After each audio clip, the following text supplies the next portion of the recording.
Hi, I'm here with attorney Cynthia Alabanza, who is the spokesperson for the National Grid Corporation of the Philippines. Welcome. And NGCP has been the center of some probably unwelcome attention over the last couple of weeks and months, which is why I think we've seen a lot of you lately. Um, so let me jump right into some of the questions, which I had shared with you earlier. But let's start with the one that I think has gotten the most attention and maybe unfairly. Um, the issue that the NGCP is partially owned by the State Grid Corporation of China. Actually, you're absolutely right, Ben. But we haven't been, it's been more than several years that we've been at the focus of attention, and none of these issues are new to us. The issue on our ownership actually personally baffles me because this was our concession agreement was granted to us under an open and public bidding. This was not a negotiated contract, and government knew fully well that there was a requirement for a foreign technical partner.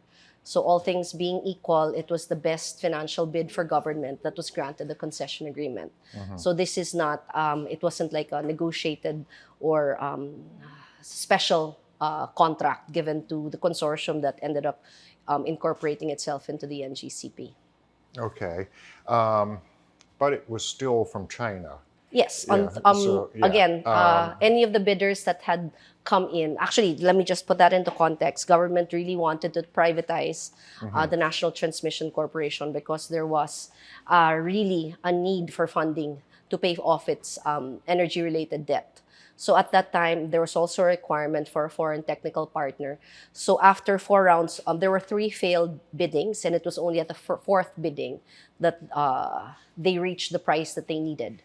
And all the bidders prior to that uh, had a foreign technical partner. Mhm. So it was a technical consideration and then the financial consideration. So there was no special arrangement for the partnership with China to get the concession agreement. It was done openly and publicly through a competitive bidding process. Okay. Now you've explained it before, but perhaps you'd like to, without getting too technical, Mhm. explain how why the the suggestion that which has not just been made by the senator but by a former energy secretary, the suggestion that China could shut down the grid remotely. Um, and you've explained how that can't happen. Right. So why don't you Yeah, run well, through one of that the for us things that again? we have to understand is for it to be controlled remotely, you have to be connected to some internet system. Hmm. But as we explained in Senate and as we've repeatedly explained over the years, because this is not a new issue again, um, the system operations of NGCP is a standalone system, which means it's not connected to the internet by default. It's not, it's a closed system. So our substations are only connected to themselves. Our corporate system, the system that supports the corporate email, that's connected to the internet. But the system that runs the operations of the transmission grid is by default disconnected from any virtual private network. So Hmm. there is no connection outside the system of NGCP itself. Hmm. Actually, this is, and another thing that keeps being brought up is the Ukraine experience. And precisely that, I think the Ukraine system was connected to the internet. So that's not going to happen with us because we're not connected. So that system is isolated. So, for instance, there couldn't be like a cyber attack. And Yeah, it's yeah, not going to happen to our system they could get operations. into the system. Okay, Yeah. that makes sense. And you'd also explained before where to shut down the grid, you have to somebody actually has to physically go and disconnect things at different substations. Yes. Correct. You have to disconnect each breaker. So that's something that can't be done with one button. Hmm. That's what we've been trying to explain, that the transmission system is a complex network comprised of almost 20,000 circuit kilometers of lines and more or less 200 substations all over the country. And those have to be disconnected. Each one of them have to be disconnected. There is no single shut off button. That's what we've been trying to say. So, in order to disable the transmission system, there's so many security measures that you have to go past. Is it invulnerable? I don't think there's an invulnerable system anywhere. The best we can do is to mitigate it, which is why NGCP has invested so much into security measures, both for the operating network, which is what runs the transmission grid, as well as the corporate network. And in addition to that, we have so many agreements and coordination agreements with the different security agencies of government, the latest of which was signed in March 2023 with a NICA, the National Intelligence Coordinating Agency. This was signed in Malacanang in front of the President. And this is not something new to us either. We've been in full coordination and cooperation with the AFP, the PNP, and prior to this administration, we also had an inspection by the National Security Agency. So that they went on, they inspect our facilities, and we've always been open. So that's something that's a notion we want to dispel, that we are closed off. In fact, we're very transparent. Okay. Well, that brings up another point. There, in one of the, I believe it was in one of the Senate hearings, Transco made a complaint that their personnel have not been able to gain access to some facilities. Yeah. Yeah. As people may be aware, Transco is actually the owner of the grid, and so on the face of things, that made it look a little. It wasn't a good look. So yeah. what's the story behind that? I've actually particular wondered. charge? Yeah, I've actually wondered where that story's coming from, and I can only hazard a guess because it's an accusation that, in my mind, has not been really substantiated. So I can only hazard a guess. You're absolutely right. Transco is the owner of the transmission facilities, but in the privatization, it only retained naked title. The entire business as a going concern was actually privatized. So yes, they do have access to our facilities, but of course you have to go through security protocols. And in the past, so many Transco presidents have had access to the most secure portions of our facilities. They actually also have an annual inspection of our facilities as well as of our financial books. So that's written into concession agreement. And the only other item that I can think of is, I think there was a time when there were people who were representing themselves as agents of Transco, but they couldn't present any documentation or even identification that they were who they were. So naturally, we did not let them in, because if we had let them in, then our physical security protocols would have failed. So that's the only other item that I can think of. But in respect of coordinated visits, that's something that they do regularly. Okay.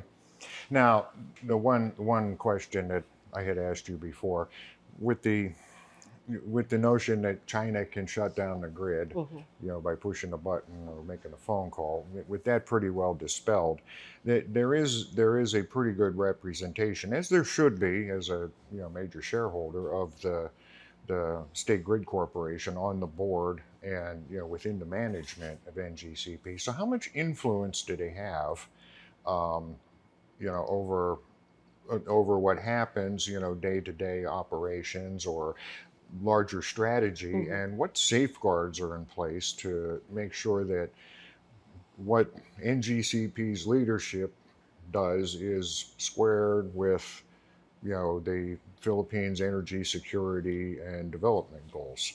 Actually, that's a great question. What safeguards are there? It's in the Constitution.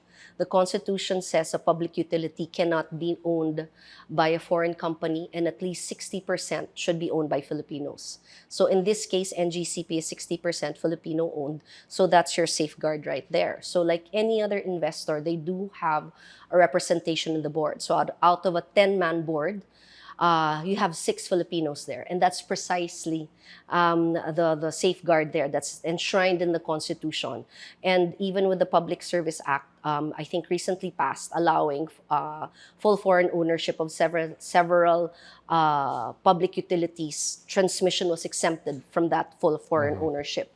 And let me just quote, I was watching former Senator Juan Ponce Enrile discussed this, and he was saying, who controls the NGCP management? It's the board, and the board is controlled by 6 Filipinos. It's majority wins. So I don't know how else to demonstrate that NGCP under the law and by any measure is a Filipino corporation controlled by Filipinos. Our management is completely Filipino. Our workforce is 100% Filipino from the ground up. So, I think the level of this mistrust is perhaps misplaced. Maybe because we mix politics with economic activities, and NGCP is a business. We're not political at all, and we run it professionally. Okay.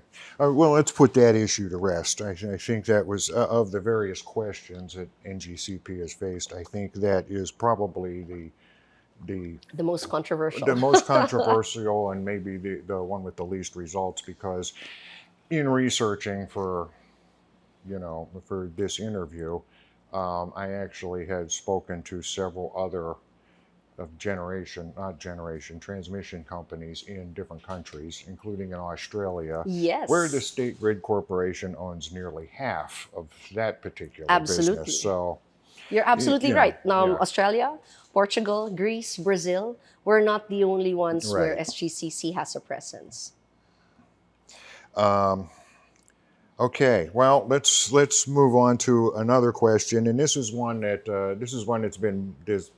has been bothering me a bit, because I was at the IMOP forum at the end of March, where it was announced to everyone's delight that the MVIP, the Mindanao Visayas Interconnection Project, would be completed by that week. That was about around March 30th. And then there are also several other interconnection projects within the Visayas between islands. However, there's been some delays on that, and as I understand it, having talked to some engineering people, it is connected, but it is working at a much lower capacity than it's rated for. So what exactly is going on there? What needs to happen to get that finished, and how long is that expected to take? Well, actually, NGCP is a product of the PPP, the public-private partnership push that began many presidents ago. And what we've always said is that we really need support from the government and a certain level, a lot of political will to help us push it through.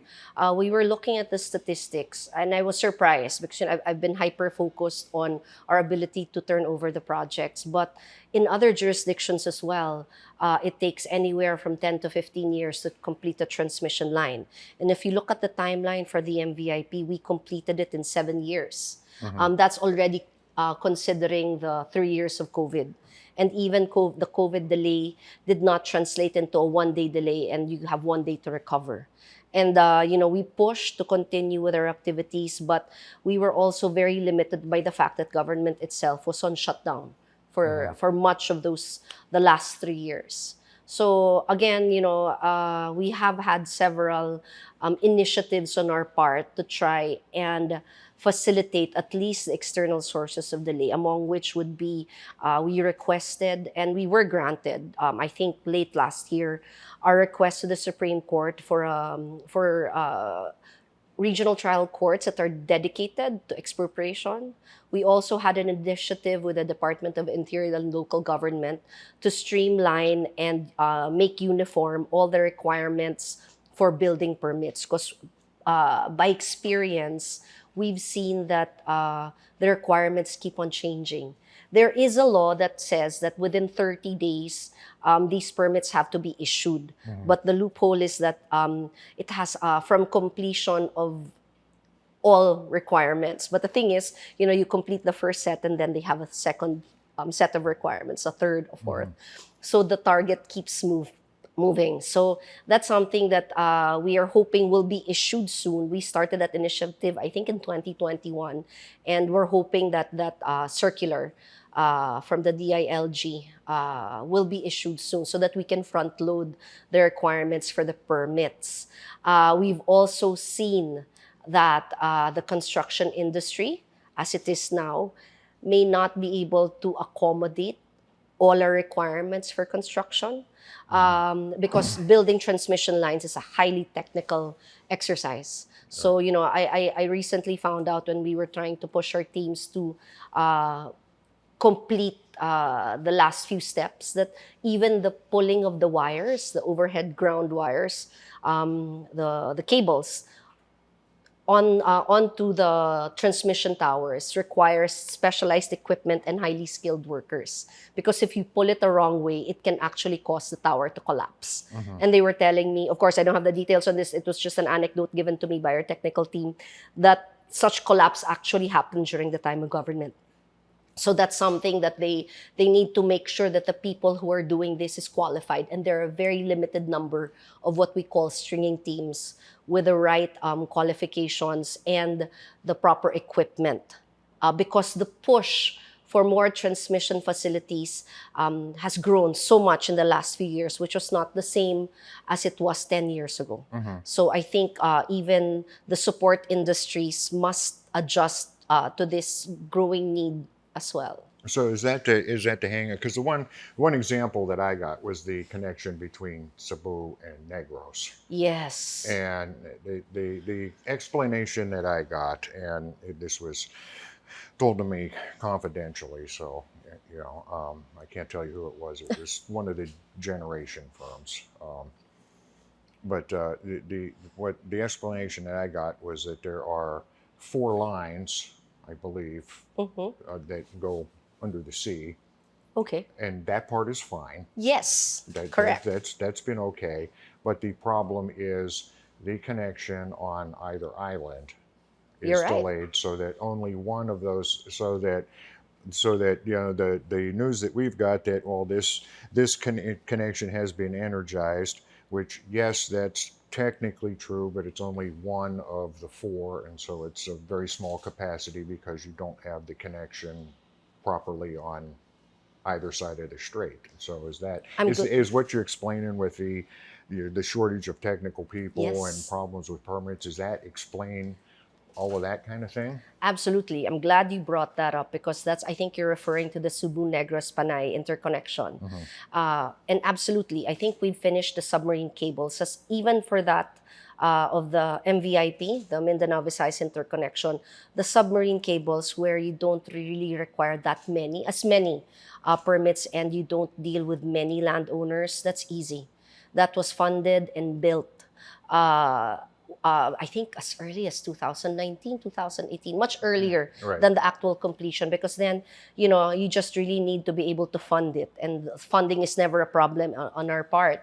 But it's really the coordination with human beings, the landowners, the local government units, that limits our ability to build overhead portions of the transmission lines. You're absolutely right. The submarine cables technology is fairly stable. When we say we're going to build, our contractors are ready. Funding is on hand, and they're easily built. But when you factor in the human portion of the equation, that's where we encounter a lot of delays. Because and I'm not saying it's the fault of the landowners, because land is a very emotional transaction. But we need to also balance our ability to control the cost. Much as we'd like to give everyone a premium price for the land that we acquire, we are also duty bound to be prudent in what we spend, because we are highly regulated. And that's something that is very difficult to understand when you're dealing with thousands of landowners who have their own reasons, or to allow us or not to allow us, with as many demands on how the line will proceed. We are also very vulnerable to requests for rerouting. Mr. Almeda, our president and CEO, always says that, it's logical to build a line from point A to B, shortest possible distance, which is a straight line. But in reality, you will see that the lines, crisscross because there's so many requests for rerouting. So that is something that it's a reality. We were also asked that maybe, government would be in a better position to do the right of way. But, we caution that because the transmission facilities that we actually inherited from government, up to now, not all of the right of way has been settled. So at least Well, NGCP as a private company, when we enter, the right of way is settled. But right up to now, there are still many transmission facilities where the landowners claim they are yet to be paid for the right of way. well, that's a problem. Well, so what is NGCP? What would NGCP recommend to the government or recommend to Congress, perhaps, in terms of legislation or other legal provisions to streamline this process? Well, as with almost every other ambitious project that we as a country want to embark on, the laws are there and they're in place. It's really in the implementation. So, like for transmission projects, we do have the EO 30, which is Executive Order number 30, which identifies certain projects as energy projects of national significance. And EPNSS would enjoy certain benefits, like again, the quick processing of permits. But in actuality, that's not. 30 days, rarely have I seen anything issued within 30 days. But that's a requirement under an executive order, which has the force of law. Similarly, if you look at the rules of court, you're taught that once you make a provisional deposit without even being issued summonses, you should be issued a writ of possession, which means, we make a deposit to the courts as a first payment for the property. And because it's an energy project, it's a public utility project, we are allowed to take possession of the property immediately. But in reality, that's not the case. In many cases, the judge would still require us to find the defendants, publish summonses, and in some extreme cases, the writ of possession, which should be summary in nature, it should be immediately issued, takes 5 years more or less to issue in some extreme cases. On the average, it's like 6 months. And during the Senate hearing, I recall one of the Transco experts saying that it is of his opinion that it will take 10 years to do just the right of way without even considering the construction period. So right there and then, you can already see the disjoint in how the the energy system is planned. Because you're planning with I think currently, I don't know if they've shifted to the 20-year horizon, but previously the TDP was only a 10-year planning horizon. So if you need to start procuring right of way 10 years into the future, 20 now. and your 10-year plans are still indicative because we do have drivers for our transmission projects, there's already a gap there. There's already a lag.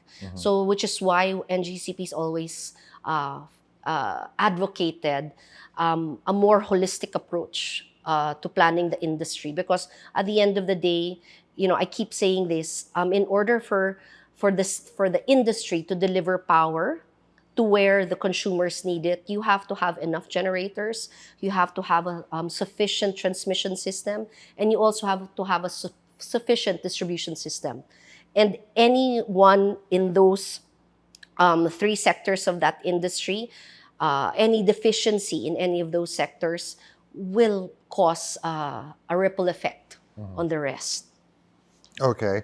Well, let me ask you about the I think this was probably the second most popular topic that came up popular is probably not the word, but the one that got the most public attention was the charge from the Senate that you have been charging customers for projects that are not yet completed.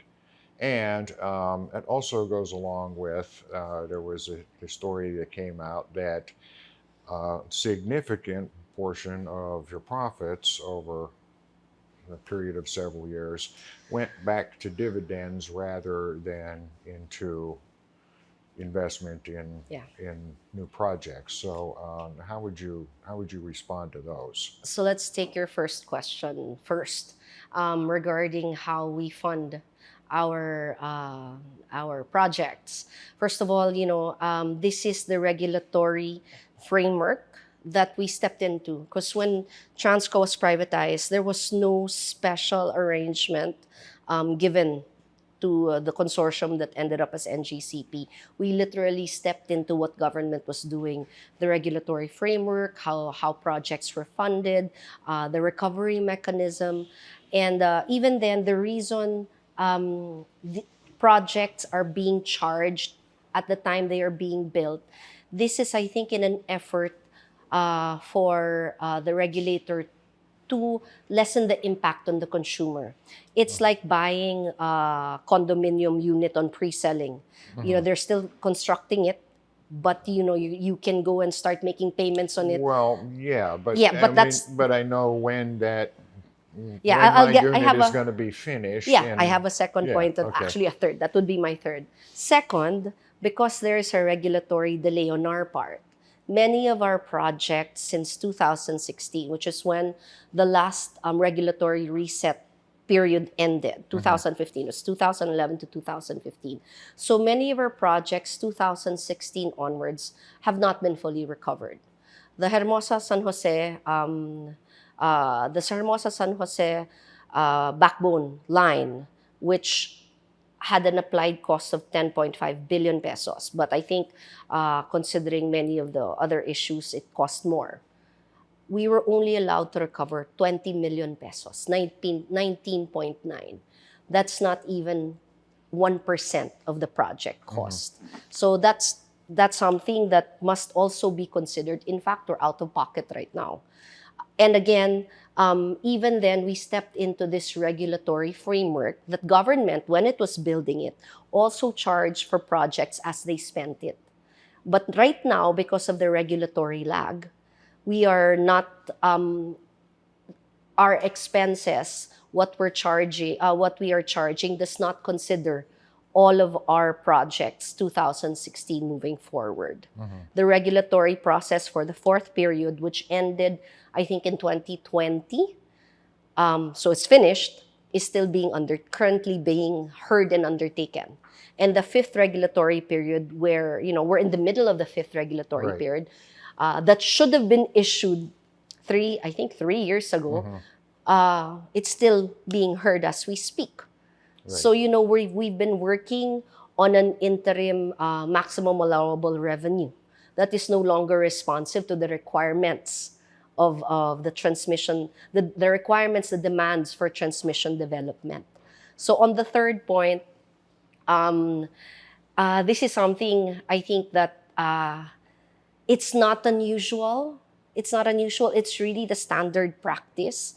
And in order for us to proceed, we need the capital, the allowable revenue. Because even our CapEx, our capital expenditure, and our revenue, annual revenue is capped. So, we can't go on a spending spree and with frivolous spending. The ERC determines what we spend on and how much we spend. We can't overbuild. We can't overcharge. It's really highly regulated. Okay. All right. Well, that now the ERC is in the process of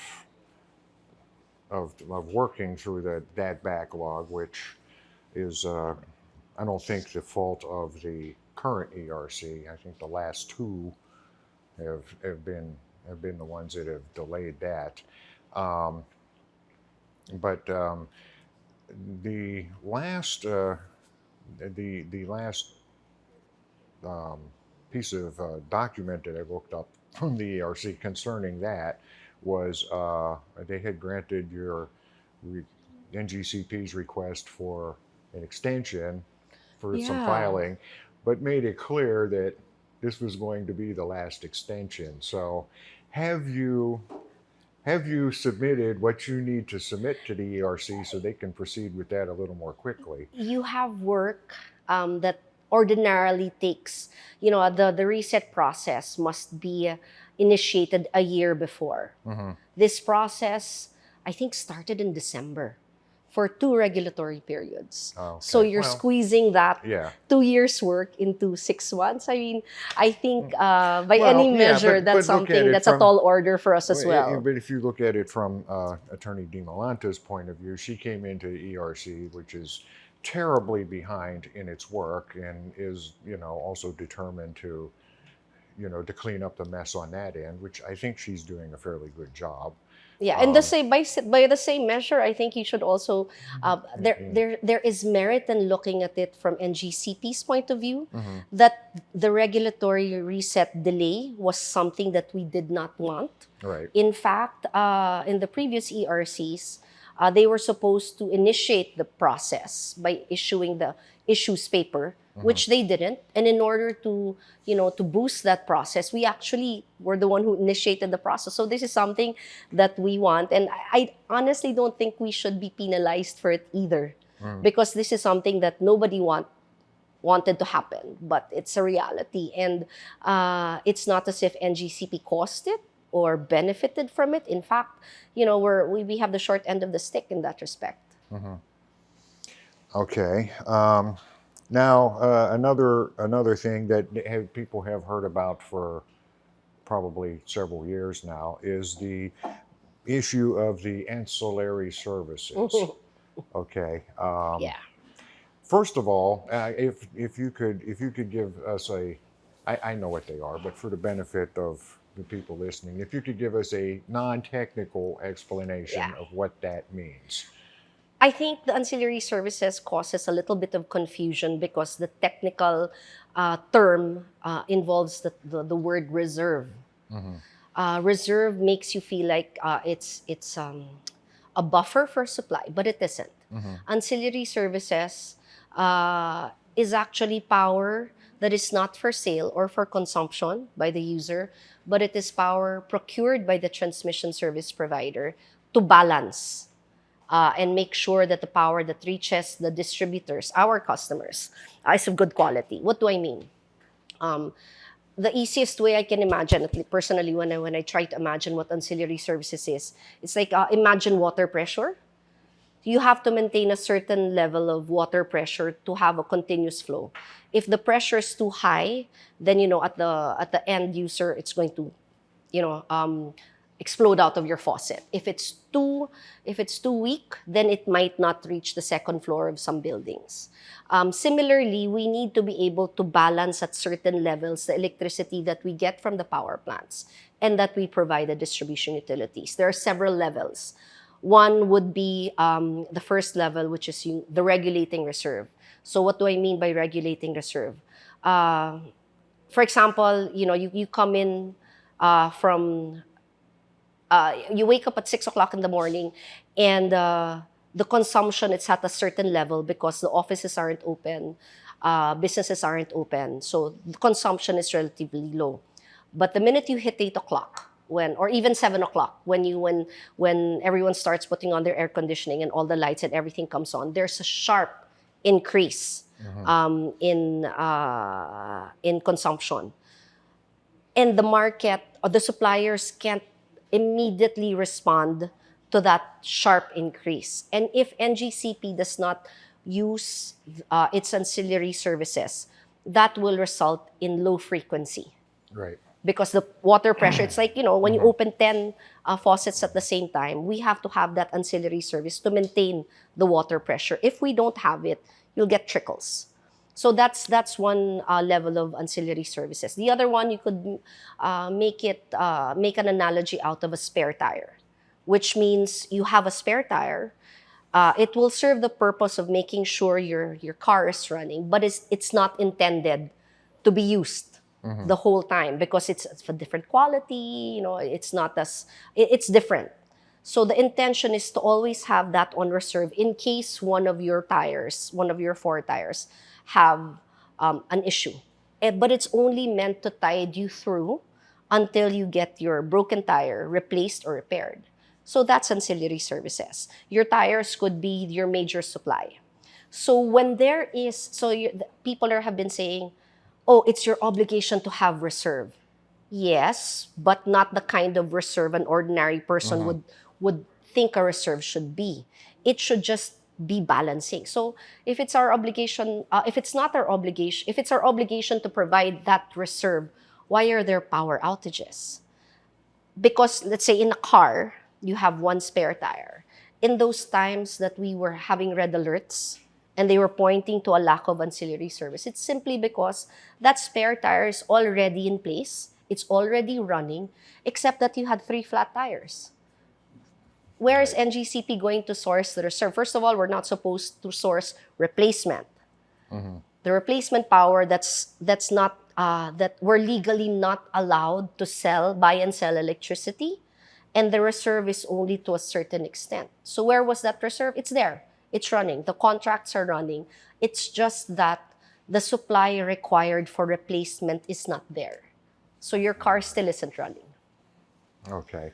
Well, I think that we could probably talk all day, and I have a Yeah. bunch of other questions for you, but we don't want this to run too Yeah, but long. You know, before we L- move on, I just right. wanted to go back that when I was saying earlier that the three sectors of the energy industry must be healthy, that's what I'm trying to say. Even if you have transmission, if your supply is not there, you're not going to get it at the consumer end. If you have supply but there's no transmission, same result.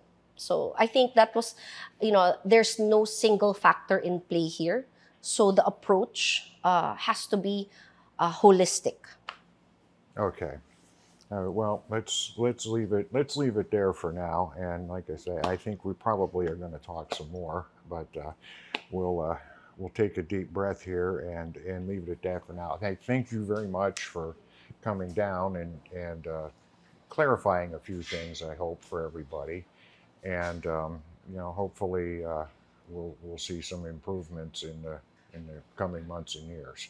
All I right. mean, thank you. Thank you. My pleasure.